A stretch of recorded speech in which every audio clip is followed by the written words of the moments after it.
back, campers, to another episode of Ghost Storing. I'm Psychic Medium Amy Shuford, and these are my tales of my personal encounters with spirit at the locations where they took place. And if you're new to the channel, welcome.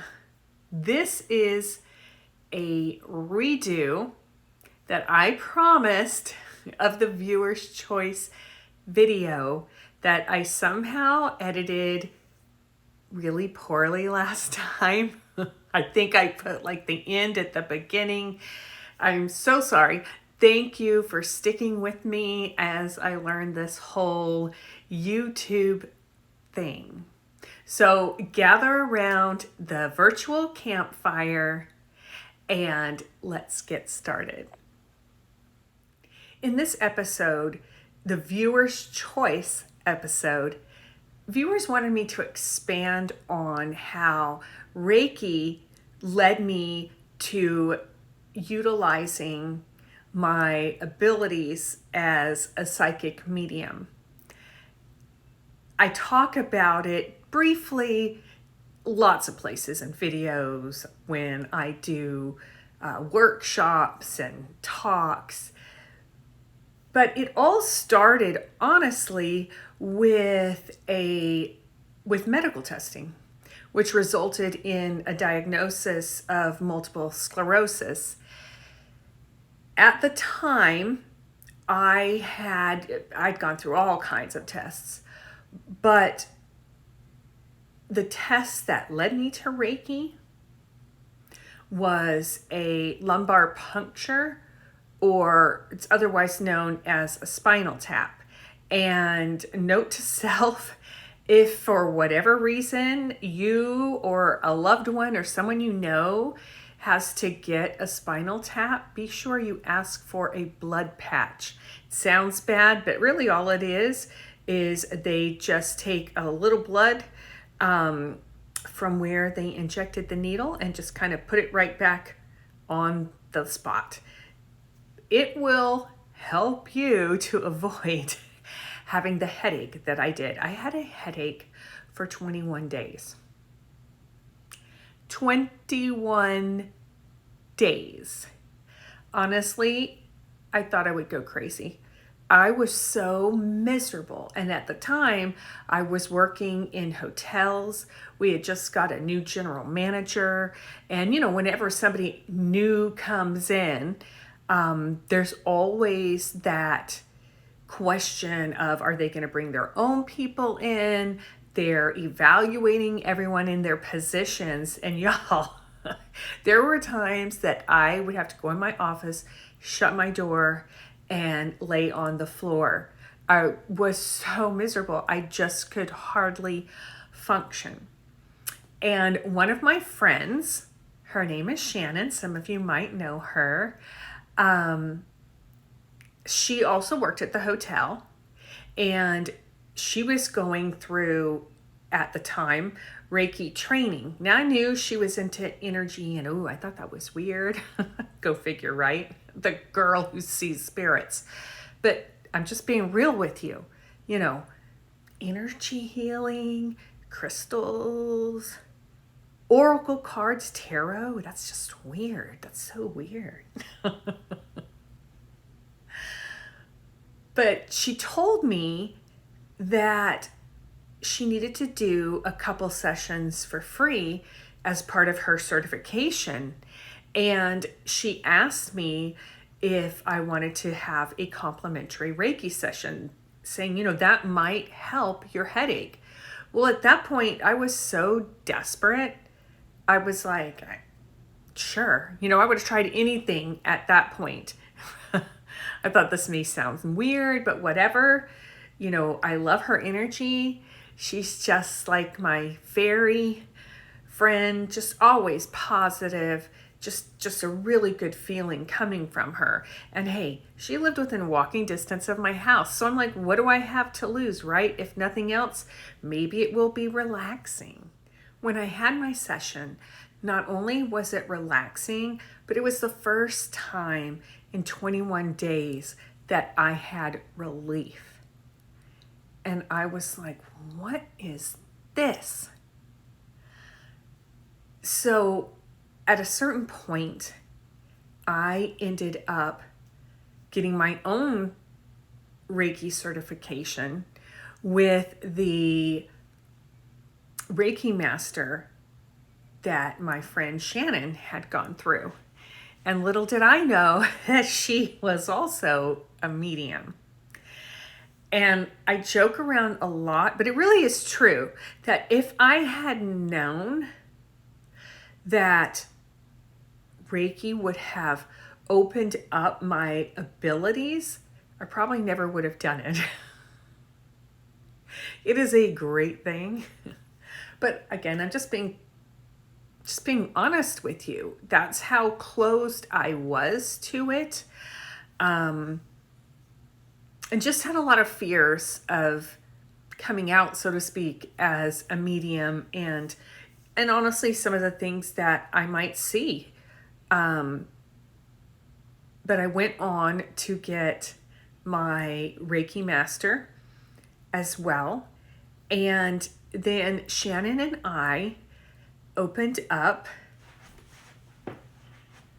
Heart Chakras Healing Art Center in Southport. This was the first place where I would be doing Reiki on a professional level and really delving into the spiritual, if you will. And before we opened, I started having panic attacks, and I don't know how to describe it. It's something that a lot of mediums go through when they begin to open up, or really anybody, as their abilities or their closeness to spirit begins to open. In fact, my best friend went through that when I started working at her office with her, feeling the pull in your heart chakra. But there were so many souls waiting to be helped. I was sitting on a bench, park-like bench, in my neighborhood where I lived at the time. There was it was a man-made lake, okay? A glorified pond, but it was beautiful. And it had a fountain, and I love the water. Sounds of water is very relaxing for me, very meditative. And I was sitting at this bench, and then all of a sudden I had this vision. It's like the skies just opened, and there were hundreds upon hundreds, as far as I could see, just outlines of people, their head and their shoulders to about mid-body, about where I am with my floating head here, as far as you can see. And I was so overwhelmed. I was like, oh my gosh. And I knew that all of these people needed to be helped.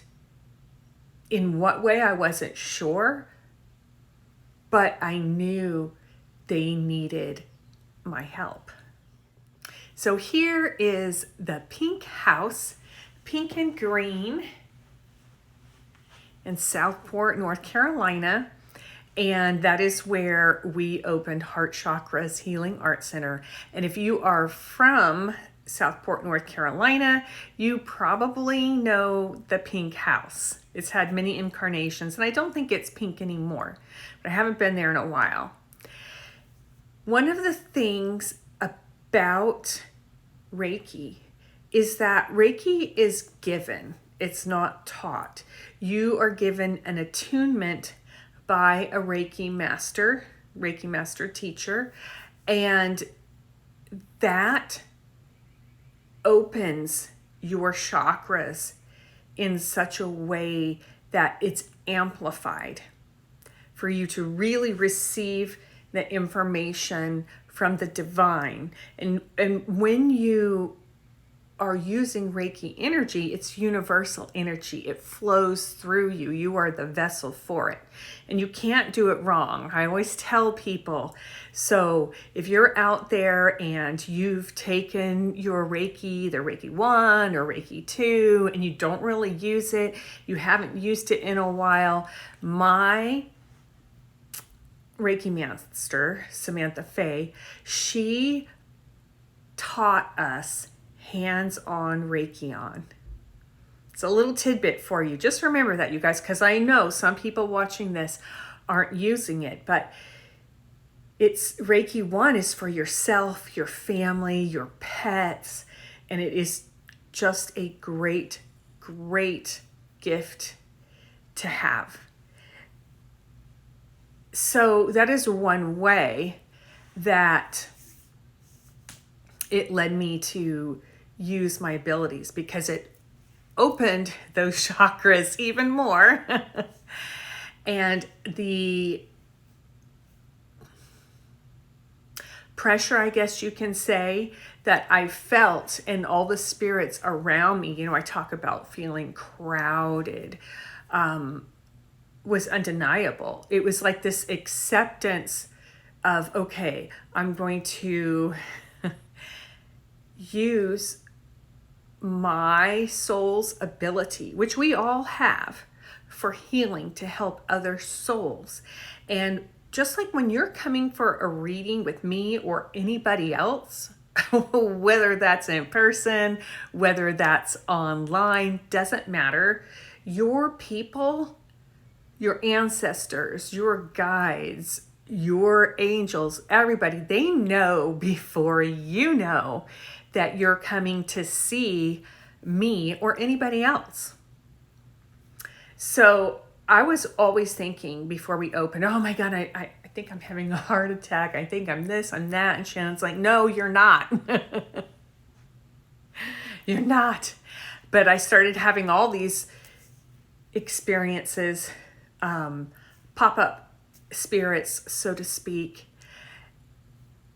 But when we opened and I was in my treatment room, which I wish I had a picture. I think I do, of when I was doing distant healing. Actually, I don't think it was this location. Never mind. That's okay. But when I was in my treatment room, I always felt comfortable. When I was doing Reiki, people would appear. I would be given Reiki, and somebody's loved one would be there too. And angelic would be there. And that never bothered me. I would do meditation on my Reiki table as I was waiting for clients, or, in the early days, we would be sitting there without appointments, waiting for those to be called. And I remember I would just put crystals on me, and, one time I just saw ancestors. And at the time, I didn't even know who these people were. I knew they were connected to me, but I'm looking at some of these people and I'm like, you don't look like me. You don't look like my ancestors. I don't know who you are, but I feel such a strong connection. And it was that cocooning, that security, that safety that helped lead me to what my calling is. Here is one of the workshops that was held. I don't remember the ladies, I'm sorry, but it was on Facebook, so they posted, I was tagged in it. If that's you, let me know in the comments. But I didn't, let me rephrase that. I wasn't there long as my father became ill and passed away. but it was over that time where the door was opened. It was such an important role in my spiritual journey. And what I do now in Reiki and what I did then are so different. And I tell people, who are stepping into their callings and they feel pulled to help, to be a blessing, but they don't know exactly how yet. You don't have to know. You just start. You're just open to allowing and receiving and following Spirit's guidance. And you will be led, and you will get to where you need to be spiritually in Spirit's time. It's always in Spirit's time. And looking back, of course, yes, hindsight is perfect sight. But they have a plan, and you were part of that plan, whether you know it or not. Thank you so much for being here. If you haven't already, hit the like button, leave a comment, subscribe to my channel, and let's meet weekly around the virtual campfire. At a certain point, when my soul was ready after the passing of my father, and there had been some time, I was in a situation from working at the hotel and stress and Spirit. They always push you towards where you're supposed to go. I love how the universe works. I was in undeniable need of a massage, and I'd never had one. As a psychic medium, I don't like people to touch me. That, I don't know. I used to say, unless I'm dating you or you're my mother, And I mean, it makes perfect sense now. I had so much around me and would pick up so much, but I just, but I was looking for a massage therapist, and good old Google search, and this picture of this girl pops up. It makes me emotional, but anyhow, Christy Chadwick, as some of you may know her, CLC Healing Therapies. But, and yes, that's a plug. So before you put in my comments, you plug it. Yes, I am. Because I let very few people around my energy. Very few. And if you know me, I send a lot of my clients that, now that I am online and mobile, people who need an in-person visit, I refer them to Christy. So I saw her picture and I was like, whoa. And I was looking at essential oils, and she did that. And I'm like, okay. And then I find out that she does Reiki. And I just spilled my guts to her, and she shared with me that when her father died, that she had stepped away from healing as well and went to work at a bank. Which I laugh because it's like so far from the spiritual. But she told me, hey, you know what? There is an office at this location, a little office that I could get you in part-time. So Spirit led me while I was working full-time at the hotel to having a place where I could do Reiki part-time.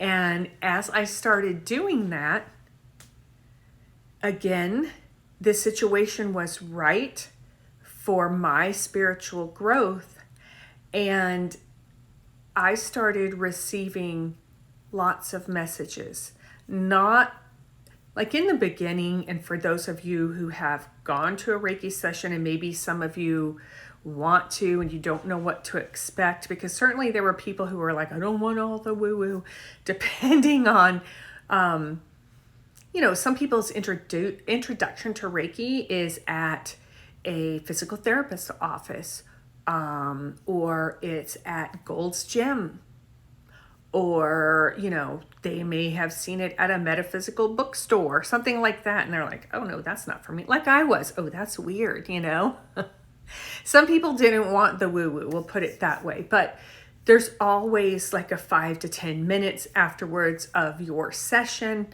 But then it started expanding, and I would get pages of information and was told to write it down. And that was really, for me, I didn't know, a way of feeling comfortable as opposed to doing a face-to-face reading. So I started doing Reiki with readings. So here I am, and I opened up Energy Healing with Amy, where you came in and got Reiki plus readings. And it was interesting, again, how my sessions evolved. They started having me pull oracle cards and write these extensive readings where I really they had to later teach me about boundaries, because I was learning and the information started flowing. So you would have you got a good deal. You got your session and quite the reading afterwards. But this was from the Chamber of Commerce opening. And yeah, so taking me down memory lane here. But there's another video where it talks about meeting the tree people. I will have to put it in the comments, that talks about then how I went into giving face-to-face readings, where I actually started I did a festival. It was like my first festival. That's where, I always had the crutch of Reiki plus reading. And then while in my Reiki room, I also that's where the soul navigation readings started, because those were, and are automatic writing. I just open up to your energy and write a whole bunch, and it takes an hour average to go through.